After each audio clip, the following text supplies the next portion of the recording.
इतिहासातील असा कोणता काळ तुला पुन्हा पाहायला आवडेल, असा प्रश्न तिला विचारण्यात आलेला होता. त्यावर तिनं सांगितलं की तिला भारताच्या संविधानाचा मसुदा तयार करणाऱ्या समितीचे नेतृत्व करणारे डॉक्टर बाबासाहेब आंबेडकर आणि महात्मा गांधी यांच्यातील चर्चा पाहायला आवडेल.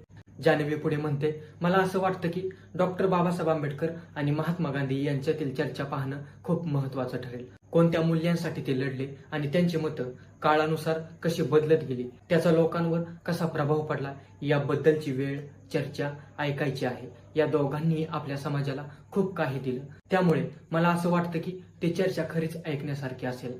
जान्हवी पुढे म्हणाली, सुरुवातीपासूनच डॉक्टर बाबासाहेब आंबेडकर यांची मतं जातीच्या बाबतीत फार कठोर होती, तर गांधींची मतं वेळेनुसार विकसित होत गेली. आपल्या समाजातील जातीची समस्या एक तिसऱ्या व्यक्तीच्या दृष्टिकोनातून त्याबाबत जाणून घेणं आणि ते आयुष्य जगणं यात खूप मोठा फरक आहे. डॉक्टर बाबासाहेब आंबेडकर स्वतः ते आयुष्य